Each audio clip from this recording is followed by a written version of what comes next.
Mes frères, mes sœurs, mes cousins, cousines, je vais vous parler aujourd'hui d'un joueur extraordinaire et je m'aperçois que j'en ai jamais directement parlé vraiment. Indirectement, oui, beaucoup même. Mais directement, c'est-à-dire vraiment me faire 10 minutes sur Neymar da Silva Santos Junior, dit Neymar Junior. Eh bien, je me suis aperçu que jamais on a vraiment passé 10 minutes à parler de ce joueur extraordinaire. Je me souviens que la première fois que je l'ai vu jouer, c'était quand il était encore au Brésil, au Santos. Et bon, c'était fin des années 2010, hein, donc c'était encore un gamin. Et je me suis dit, qui est ce gamin qui se permet de jouer au ballon sur un grand stade de foot comme dans un comme dans un terrain de mini-foot, de football en salle. Il fait des trucs qu'on ne fait pas sur un grand terrain. Il jongle avec la balle comme on ne jongle pas sur un grand terrain.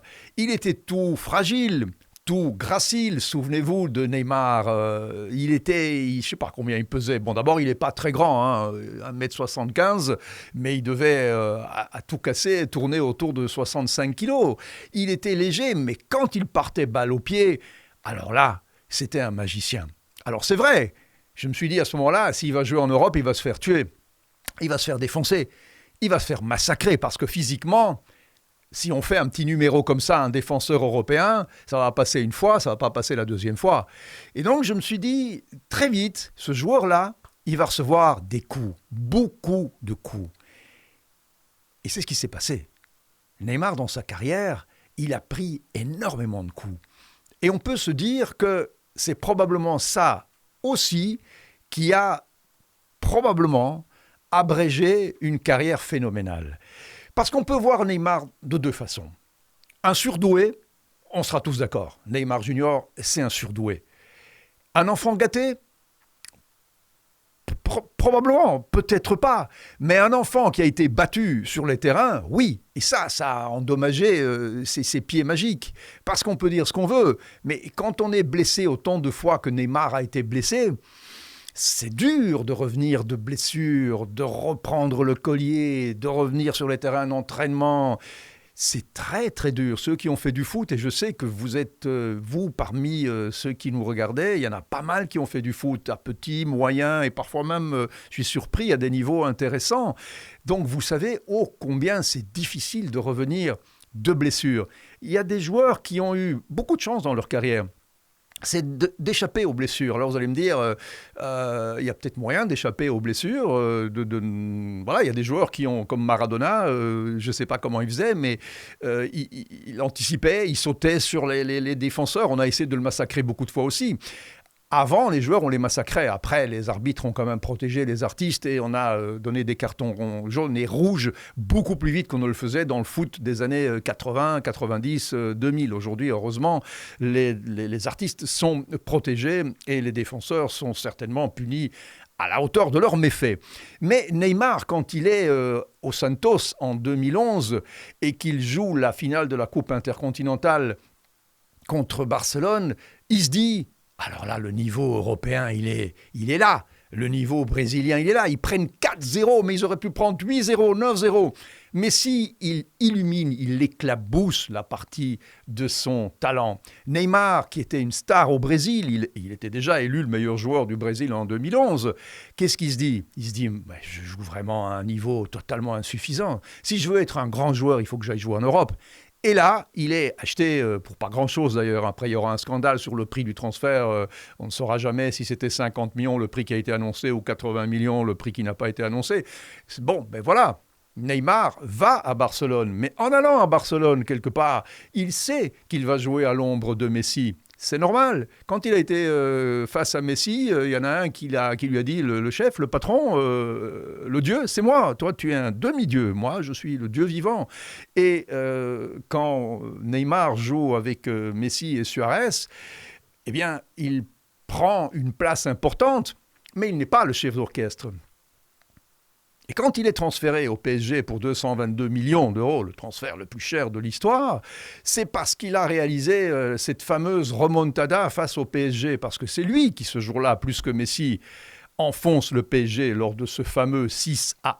C'est lui qui tire le coup franc, c'est lui qui se procure le penalty, c'est lui qui, dans les 10 dernières minutes, réussit un truc hallucinant. Oui, mais attention, Le Barcelone de cette année-là n'est pas un Barcelone fort. C'est un Barcelone qui fait le miracle de sortir le PSG. Mais le tour après, ils prennent un 3-0 sec à la Juve et à Turin et ils font 0-0 au Camp Nou et ils sont sortis. Donc c'est un feu de paille, c'est un épiphénomène ce match fantastique. Ok, il est transféré au PSG, il arrive au PSG. Il réussit des trucs incroyables. C'est quand même lui qui amène le PSG en finale de l'édition où ils finissent dans ce mini-tournoi à 8 face au Bayern. C'est lui qui réalise des prouesses. Mais là, il tombe quelque part dans un terrain miné avec Mbappé qui n'a aucune envie de laisser Neymar éclore et quelque part va aussi lui faire de l'ombre. Et puis Neymar, qu'est-ce qu'il est ? Il est brésilien. Et un Brésilien, c'est un artiste, c'est un joueur. Mais dans le mot joueur, il y a beaucoup de choses. Je joue au foot, mais je joue aussi dans la vie. Je joue aussi aux cartes, je joue aussi dans les boîtes. Je suis un joueur, je suis artiste, j'aime la vie, j'aime le foot comme passion, mais je n'ai pas que le foot comme passion. Je n'ai pas envie de souffrir pour le foot toute ma vie et que pour le foot. Et donc Neymar, il a mis sa passion un peu beaucoup dans le foot, un petit peu dans sa vie de tous les jours, et ces phrases qui sont méchantes, qui sont piquantes, mais qui étaient vraies, de Mbappé qui dit avant un match important, il faudra que tous les joueurs dorment bien et mangent bien, c'était adressé évidemment à Neymar. Et il est maintenant évident que Mbappé a tout fait pour que Neymar s'en aille du PSG. Tout cela est évident maintenant. Est-ce que Neymar a raté sa carrière ? Neymar a aujourd'hui marqué plus de buts que Pelé. Neymar a, en 2014, été blessé alors que le Brésil a été giflé par un sonore 7-1 face à l'Allemagne. En 2018, ils ont été sortis par la Belgique. En 2022, ils ont été sortis... alors que peut-être il ne méritait pas d'être sorti. Le drame de Neymar, c'est qu'il ne sera jamais Pelé. Même s'il a marqué plus de buts, même s'il a fait rêver les Brésiliens, même s'il a gagné la médaille d'or aux Jeux Olympiques avec son pays, il ne fera jamais rêver les Brésiliens comme Pelé a fait rêver les Brésiliens. Et ça, il le sait. Et il sait que sa carrière aujourd'hui est finie. Point d'interrogation ? Eh bien, probablement que non. Parce que si Neymar a été joué maintenant en Arabie Saoudite, c'est probablement pour se reposer. Et je dis ça sans rigoler. Mes frères, mes sœurs, cousins, cousines. Je ne dis pas ça pour me moquer. Mais je crois qu'il a été là-bas pour se reposer un petit peu, pour prendre moins de coups, pour prendre moins d'insultes, pour se refaire une santé. Parce qu'il n'a que 31 ans. Il est jeune, Neymar, encore. Il est jeune. Il n'a jamais été très très haut, même le Ballon d'Or, je crois que c'est la 5e place, ça a été son score le plus haut. Il n'a jamais été plus haut que la 5e place, c'est quand même pas grand-chose pour un des meilleurs joueurs du monde. Mais donc je vous dis, pour moi, son but, sa stratégie, c'est je me refais une santé, je me repose, et la prochaine Coupe du Monde, celle qui se déroule aux États-Unis, au Mexique, pas loin de chez lui, cette Coupe du Monde-là, il a envie de la gagner. Comme Messi a gagné la sienne très tard, il se dit, ok, ça va. J'ai encore une carte à jouer, la carte de la rédemption, la carte qui me permettra de rentrer dans la légende vraiment, et peut-être de m'accrocher et de m'approcher un petit peu du roi, du rey Pelé. Parce qu'il est probable en effet que si Neymar se refait une santé, se refait ses chevilles, qu'on ne lui tape plus dessus pendant 2 ans, il est possible qu'à la prochaine Coupe du Monde en 2026, Neymar soit dans un Brésil fort, avec des joueurs forts, Vinicius, Neymar, entraîné par Ancelotti.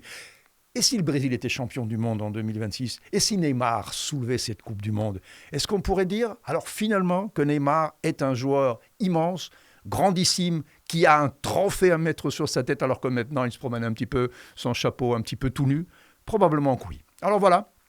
Je pense que Neymar, personne ne met en doute ses qualités de footballeur, de joueur de poker, pourquoi pas. J'avais dit un jour d'ailleurs qu'un joueur de poker, c'est un peu logique, qu'il soit aussi un goléador et un centre-avant. C'est l'instinct, c'est flairer l'intimidation, le coup, le truc. Un joueur de poker doit à la seconde se dire, il triche pas, il me bluffe pas. Quand il est face au gardien, qu'il arrive, qu'il est 1 contre 1, c'est une demi-seconde, hein, c'est une fraction de seconde, je la mets pas. Donc, ok, il peut avoir des défauts qui sont peut-être aussi ses qualités. Donc, l'artiste Neymar Junior va probablement essayer de jouer et de miser tout sur la prochaine Coupe du Monde en se refaisant une petite santé pour l'instant en Arabie Saoudite. Bien payé d'ailleurs, donc pourquoi pas. Mes frères, mes sœurs, cousins, cousines, abonnez-vous à la chaîne YouTube. On est beaucoup, très nombreux sur Facebook, mais pas encore assez sur YouTube. Ça me ferait vraiment plaisir que vous vous abonniez. Voilà, il suffit simplement de cliquer sur le lien qui est en haut. À très très vite pour une autre vidéo. Ciao.